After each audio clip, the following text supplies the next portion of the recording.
অখণ্ডমণ্ডলাকারং ব্যাপ্তং যেন চরাচরম তৎপদং দর্শিতং যেন তস্मै শ্রী গুরবে নমঃ। ঠাকুর ও মায়ের চরণে শতকোটি প্রণাম জানিয়ে আজকের পাঠ শুরু করছি। সাধারণ ব্রাহ্ম সমাজে শ্রী রামকৃষ্ণ বিজয় গোস্বামীর প্রতি উপদেশ। ঠাকুর শ্রী রামকৃষ্ণ সাধারণ ব্রাহ্ম সমাজ মন্দিরে। আজ শ্রী রামকৃষ্ণ কলিকাতা নগরীতে আগমন করিয়াছেন। সপ্তমী পূজা শুক্রবার 26শে সেপ্টেম্বর 1884 খ্রিস্টাব্দ। ঠাকুরের অনেকগুলি কাজ শারদীয় মহোৎসব। রাজধানীর মধ্যে হিন্দুর প্রায় ঘরে ঘরে আজ মায়ের সপ্তমী পূজা আরম্ভ। ঠাকুর অধরের বাড়ি প্রতিমা দর্শন করিবেন ও আনন্দময়ীর আনন্দোৎসবে যোগদান করিবেন। আজ সপ্তমী পূজা উপলক্ষে ঠাকুর কলিকাতায় আসিয়াছেন। আজ সপ্তমী পূজা প্রত্যেকের বাড়িতে বাড়িতে, প্রত্যেক হিন্দুর বাড়িতে বাড়িতে। ঠাকুর সেই জন্যই কলিকাতায় আসিয়াছেন, অধরের বাড়িতে প্রতিমা দর্শন করিবেন এবং সেখানে যে আনন্দোৎসব হবে, আনন্দময়ীর আনন্দ উৎসব, তিনি সেই আনন্দ উৎসবে যোগ দিবেন। ঠাকুরের আরেকটি সাধ আছে, শ্রীযুক্ত শিবনাথকে দর্শন করিবেন। বেলা আন্দাজ 2 প্রহর হইতে সাধারণ ব্রাহ্ম সমাজের ফুটপাতের উপর একটি ছাতি হাতা করিয়া মাস্টার পাদচরণ করিতেছেন। 1টা বাজিল, 2টা বাজিল, ঠাকুর আসিলেন না। মাস্টার ঠাকুরের জন্য অপেক্ষা করিতেছেন। ঠাকুর আসিবেন ব্রাহ্ম সমাজে এবং ব্রাহ্ম সমাজের যেখানে ফুটপাত, সেখানে রৌদ্রের মধ্যে এটি ছাতি হাতে করিয়া মাস্টার পাদচরণ করিতেছেন। মাস্টার ছটপট করিতেছেন, কতক্ষণে ঠাকুর আসিবেন। 1টা বাজিল, 2টা বাজিল, কিন্তু ঠাকুর তখনও আসিলেন না। শ্রীযুক্ত মহলানবিশের ডিসপেন্সারির ধাপে মাঝে মাঝে বসিতেছেন। যখন মাস্টার দাঁড়িয়ে থাকতে না পাচ্ছেন, তখন মাঝে মাঝে ডিসপেন্সারির ধাপে আসিয়া বসিতেছেন। দুর্গাপূজা উপলক্ষে ছেলেদের আনন্দ ও আবাল বৃদ্ধ সকলের ব্যস্ত ভাব দেখিতেছেন। এই যে দুর্গাপূজা আসিয়াছে বা দুর্গাপূজা হচ্ছে, সেই জন্য প্রত্যেকের মনে এক বিরাট আনন্দ ও ব্যস্ত ভাব। প্রত্যেকেই ব্যস্ত, কি ছোট ছেলে কি বৃদ্ধ, প্রত্যেকের মনে। বেলা 3টা বাজিল। কিয়ৎক্ষণ পরে ঠাকুর গাড়ি আসিয়া উপস্থিত। যখন 3টার সময় ঠাকুরের গাড়ি আসিয়া উপস্থিত হইল, গাড়ি হইতে অবতরণ করিয়াই সমাজ মন্দির দৃষ্টির ঠাকুর করজোড়ে প্রণাম করিলেন। সঙ্গে হাজরা ও আর 2-1টি ভক্ত। মাস্টার ঠাকুরের দর্শন লাভ করিয়া তাহার চরণ বন্দনা করিলেন। ঠাকুর বলিলেন, আমি শিবনাথের বাড়ি যাইব। যখন ঠাকুর এলেন এবং গাড়ি থেকে নামলেন, মাস্টার তাহাকে প্রণাম করিলেন এবং ঠাকুর তখন মাস্টারকে বলিলেন, আমি এখনই শিবনাথের বাড়ি যাইব। ঠাকুরের আগমন বার্তা শুনিয়া দেখিতে দেখিতে কয়েকটি ব্রাহ্মভক্ত আসিয়া জুটিলেন। তাহারা ঠাকুরকে সঙ্গে করিয়া ব্রাহ্ম পাড়ার মধ্যে শিবনাথের বাড়ির দ্বারদেশে তাহাকে লইয়া গেলেন। ঠাকুর আসাতে অনেক ব্রাহ্মভক্ত সেখানে উপস্থিত হলেন এবং ঠাকুর শিবনাথের বাড়ি যাইবেন এই কথা শুনিয়া তাহারাই শিবনাথের বাড়ির সামনে ঠাকুরকে পৌঁছিয়া দিলেন।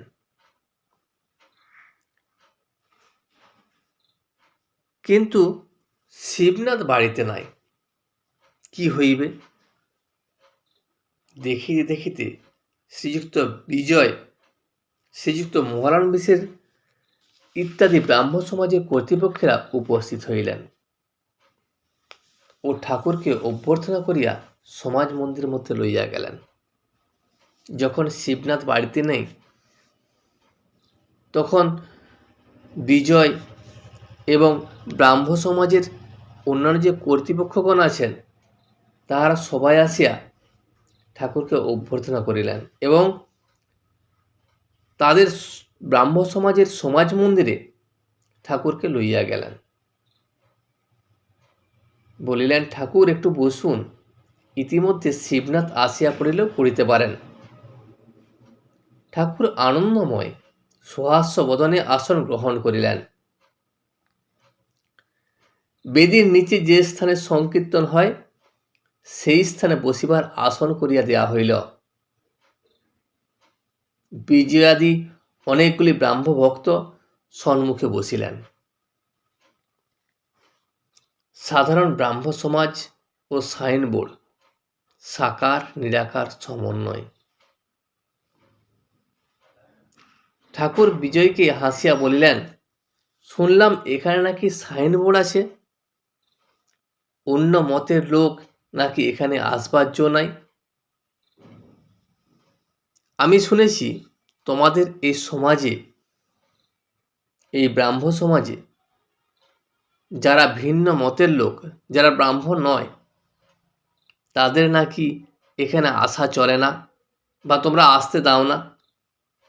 তাই তোমরা বড় করে সাইনবোর্ড দিয়ে দিয়েছ যে যারা অন্য মতের লোক তারা যেন এখানে না আসে।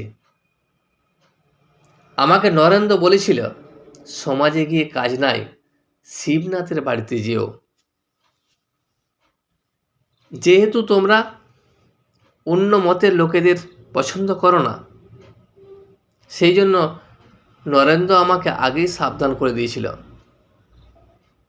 যে ওখানে তুমি যেও না, কারণ ওরা তোমার মতো লোককে নাও পছন্দ করতে পারে। তার থেকে তুমি এক কাজ করবে, শিবনাথের বাড়িতে চলে যাবে। আমি বলি, সকলেই তাকে ডাকছে, দেশাদেশি দরকার নাই। কেউ বলছে সাকার, কেউ বলছে নিরাকার। আমি নরেন্দ্রের কথা শুনিনি, কারণ নরেন্দ্রকে আমি বলেছিলাম কি হবে দেশাদেশি করে। সেই একজনকেই তো সবাই ডাকছে, কেউ সাকার হিসাবে ডাকছে, কেউ নিরাকার হিসাবে ডাকছে।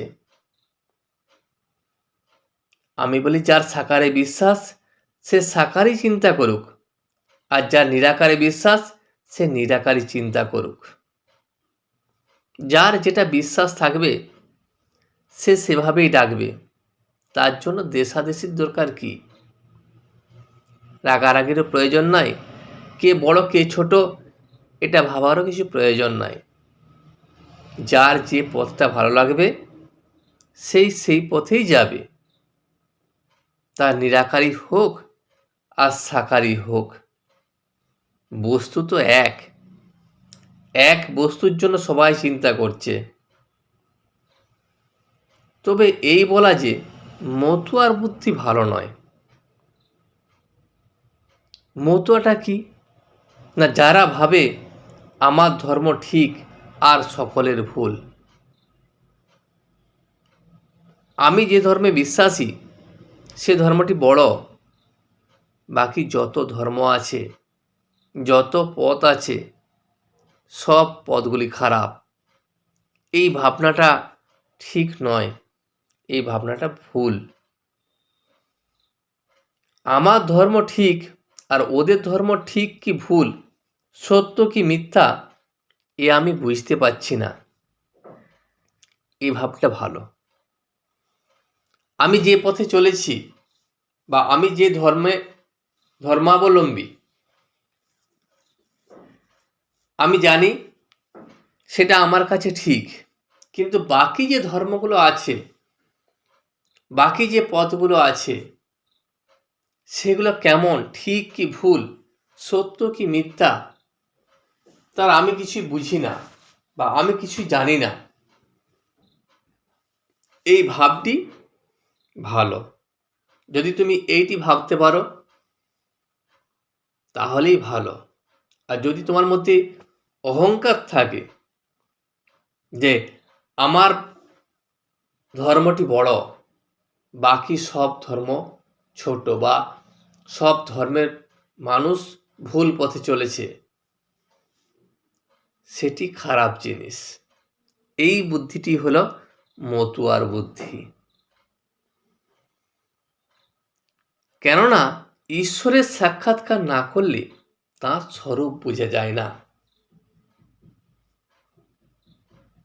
যখন তুমি ঈশ্বরের দর্শন পাবে, ঈশ্বরের সাক্ষাৎ পাবে, তখন তোমার মধ্যে আর সাকার নিরাকার বলে কিছু থাকবে না। তখন সব কিছু দূরে সরে চলে যাবে, সমস্ত বন্ধন থেকে তুমি মুক্তি পাবে। কবির বলতো, সাকার আমার মা, নিরাকার আমার বাপ, কাকো নিন্দ কাকো বন্দ, দোনো পাল্লা ভারী। এই সাকার নিরাকার আমার বাপ মায়ের মতো, কাকে নিন্দা করব আর কাকে বন্দনা করব? দুজনেই তো একই সমান, সে সাকারই হোক বা নিরাকারই হোক। এ কথা কবির বলেছেন। হিন্দু, মুসলমান, খ্রিস্টান, শাক্ত, শৈব, বৈষ্ণব, ঋষিদের কালের ব্রহ্মজ্ঞানী ও ইদানিং ব্রহ্মজ্ঞানী তোমরা সকলেই এক বস্তুকে চাইছ। তুমি যে ধর্মাবলম্বী হও, হিন্দু হও, মুসলমানও হও, খ্রিস্টানও হও, শাক্ত, শৈব, বৈষ্ণব বা ব্রহ্মজ্ঞানী যদি হয়ে থাকো, তোমাদের লক্ষ্য একটাই, তোমরা সকলেই এক বস্তুকে চাইছ, সে এক ঈশ্বর। বিভিন্ন পথে বিভিন্নভাবে তোমরা চলেছ তার কাছে। বস্তু পৃথক নয়, বস্তু এক, তোমাদের শুধু পথটা আলাদা। তবে যার যা পেটে সয়, মা সেইরূপ ব্যবস্থা করেছেন। মা যদি বাড়িতে মাছ আনেন আর 5টি ছেলে থাকে, সকলকে পোলাও কালিয়া করে দেন না, কারণ সকলের পেট সমান নয়। 5 ছেলেই যদি পোলাও কালিয়া খায়, সবাই পোলাও কালিয়া সহ্য করতে পারবেন না। সেই জন্য মা কি করেন, কারোর জন্য মাছের ঝোলের ব্যবস্থা করেন। কিন্তু মা সকলকে সমান ভালোবাসেন, যে যাই খাক।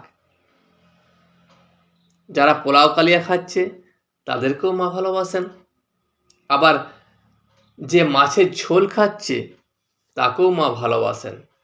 আলাদা আলাদাভাবে খাচ্ছে বলে মা আলাদা আলাদাভাবে ভালোবাসেন তা নয়। ঠিক সেই ধরনের ধর্ম যাই হয়ে থাক, যে ধর্মেরই হোক,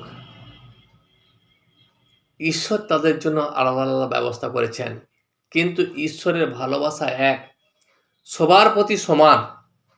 কাউকে বেশি ভালোবাসেন, কাউকে কম ভালোবাসেন তা নয়। যদি তোমার মধ্যে ব্যাকুলতা থাকে, তোমার মধ্যে আন্তরিক ভক্তি থাকে, তাহলে তুমি যেই পথেই যাও, যে ধর্মাবলম্বী তুমি হও, তুমি ঈশ্বরের দেখা পাবে, ঈশ্বর দর্শন তুমি করতে পারবে। আমার ভাব কি জানো? আমি মাছ সব রকম খেতে ভালোবাসি, আমার মেয়েলি স্বভাব। আমি মাছ ভাজা, হলুদ দিয়ে মাছ, টকের মাছ, বাটি চচ্চড়ি এসব তাতেই আছি। আবার মুড়ি ঘন্টতেও আছি, কালিয়া পোলাওতেও আছি। সকল ধর্মকেই আমি ভালোবাসি।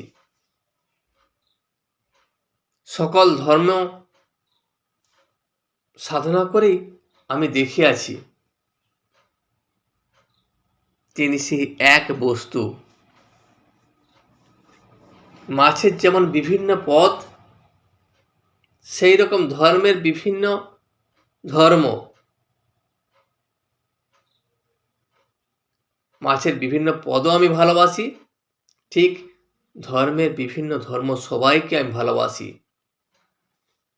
সবাইকে আমি সম্মান করি।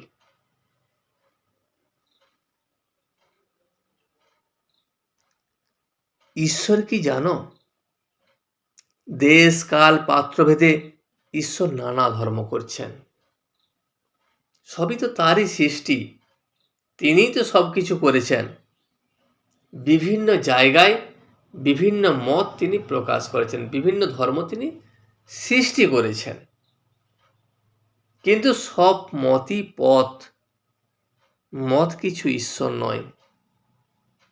যত ধরনের ধর্ম আছে সব ধর্মগুলি একটি একটি মত, এবং সে মত হলো ঈশ্বরকে পাবার পথ। কিন্তু সেই মতটি ঈশ্বর নয়, সে ধর্মই ঈশ্বর নয়। সে ধর্মকে অবলম্বন করে তুমি যদি ঈশ্বরের সাধনা করতে পারো, তবেই তুমি ঈশ্বরকে পাবে। তবে আন্তরিক ভক্তি করে একটা মত আশ্রয় করলে তার কাছে পৌঁছানো যায়। সে তুমি যেই পথটাই ধরো, যেই ধর্মের পথেই যাও, তাতে যদি তোমার আন্তরিক ভক্তি থাকে এবং মনের ব্যাকুলতা থাকে, তাহলেই তুমি ঈশ্বরের কাছে পৌঁছে যাবে। যদি কোনো মত আশ্রয় করে তাতে ভুল থাকে, আন্তরিক হলে তিনি সে ভুল শুধরিয়ে দেন। কখনো যদি তুমি কোনো ভুল পথে চলে যাও, কিন্তু মনে আন্তরিকতা থাকে এবং শ্রদ্ধা ভক্তি থাকে, তাহলে ঈশ্বরই তোমাকে সে ভুল শুধরে দেবেন এবং সঠিক পথ তিনিই তোমাকে বাতলে দেবেন। যদি কেউ আন্তরিক জগন্নাথ দর্শনে বেরোয় আর ভুলে দক্ষিণ দিকে না গিয়ে উত্তর দিকে যায়, তাহলে অবশ্য পথে কেউ বলে দেয়, ওহে ওদিকে যেও না, দক্ষিণ দিকে যাও। সে ব্যক্তি কখনো না কখনো জগন্নাথ দর্শন করবে। তার আন্তরিকতা যদি সঠিক থাকে, সে যদি ভুলেও গিয়ে জগন্নাথ দর্শন করতে গিয়ে অন্য পথে চলে যায়, কেউ না কেউ তাকে সঠিক পথ বাতলে দেবে এবং একদিন না একদিন সে জগন্নাথের কাছে যে ঠিক পৌঁছে যাবে। তবে অন্যের মত ভুল হয়েছে এ কথা আমাদের দরকার নাই। আমাদের বলা বা ভাবা এটা ঠিক নয় যে অন্য ধর্ম ভুল বা অন্যের মত ভুল। যার জগৎ তিনি ভাবছেন। আমাদের কর্তব্য কিসে জোশ করে জগন্নাথ দর্শন হয়, তিনি ঠিক করবেন কোনটা ভুল কোনটা ঠিক, আবার তিনি শুধরে দেবেন যেটা ঠিক। কিন্তু আমাদের সে নিয়ে ভাববার কোনো দরকারও নাই, ভাববার অবকাশও নেই। আমাদের যেমন তেমন করে জগন্নাথ দর্শন করতে পারলেই হচ্ছে। তা তোমাদের মতটি বেশ তো, তাকে নিরাকার বলছো, এই তো বেশ। মিছরির রুটি সিধে করে খাও আর আড় করে খাও, মিষ্টি লাগবে। তবে মতুয়ার বুদ্ধি ভালো নয়। তুমি বহুরূপী গল্প শুনেছ? একজন বাহ্য করতে গিয়ে গাছের উপর বহুরূপী দেখেছিল। বন্ধুদের কাছে এসে বললে, আমি একটি লাল গিরগিটি দেখে এলাম। তার বিশ্বাস একেবারে পাকা লাল। আরেকজন সেই গাছতলা থেকে এসে বললে, সে একটি সবুজ গিরগিটি দেখে এলাম। তার বিশ্বাস একেবারে পাকা সবুজ। কিন্তু যে গাছতলায় বাস করত, সে এসে বললে, তোমরা যা বলছো সব ঠিক, তবে জানোয়ারটি কখনো লাল, কখনো সবুজ, কখনো হলদে, আবার কখনো কোনো রং থাকে না। ঠিক ঈশ্বরকে যে যেমনভাবে দেখতে পায়, সে তেমনভাবেই দেখে, সে সেটাই জানে।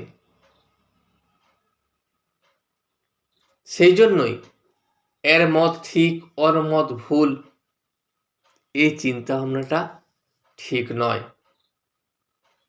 সে অসীম সমুদ্র, তাকে বিচার করা সোজা কথা নয়।